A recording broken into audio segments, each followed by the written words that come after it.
5 दिवसांनी उपोषण सोडल्यानंतर मनोज जरांगे रुग्णवाहिकेतून छत्रपती संभाजीनगरमध्ये गॅलेक्सी रुग्णालयात उपचार सुरू. आंदोलकही परतल्यानं आझाद मैदान रिकामं.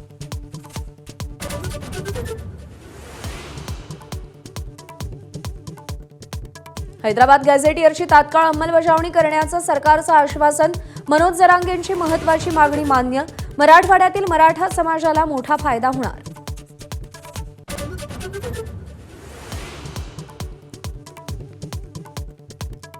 मराठा कुणबी एकच असल्याचा GR काढण्यासाठी 2 महिन्यांचा कालावधी गरजेचा. सरकारची भूमिका.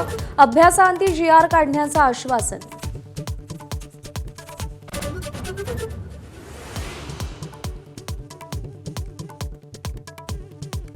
जरांगेंचं उपोषण सोडवण्यासाठी सरकारनं काढलेल्या GRमुळे ओबीसी समाजाचं नुकसान झालेलं नाही.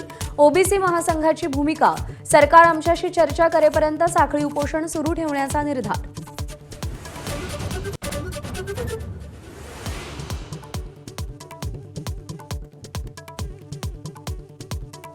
मराठा आंदोलनानंतर मुंबई महापालिकेकडून आझाद मैदान परिसरात रात्रभर स्वच्छता मोहीम सुरू.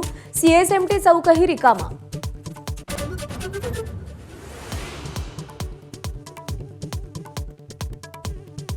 गणेशोत्सवानिमित्त मुख्यमंत्री फडणवीसांच्या घरी आज महायुतीतील आमदारांसाठी स्नेहभोजन.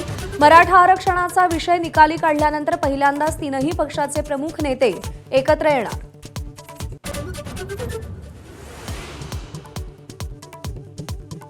जीएसटी काउन्सिलची आजपासून 2 दिवस बैठक. 12 आणि 28% GST स्लॅब रद्द होण्याची शक्यता. तर दैनंदिन वापरातील 175 वस्तूंवरील GST दरात कपातीचा प्रस्ताव.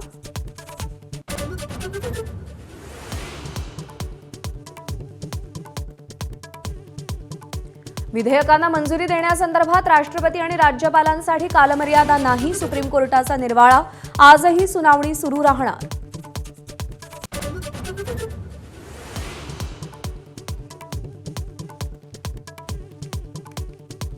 मुंबई सिंधुदुर्ग रोरो फेरी सेवेची यशस्वी चाचणी. मुंबईहून निघालेली फेरी हवामान बदलामुळे 12 तासांनी सिंधुदुर्गात पोहोचली.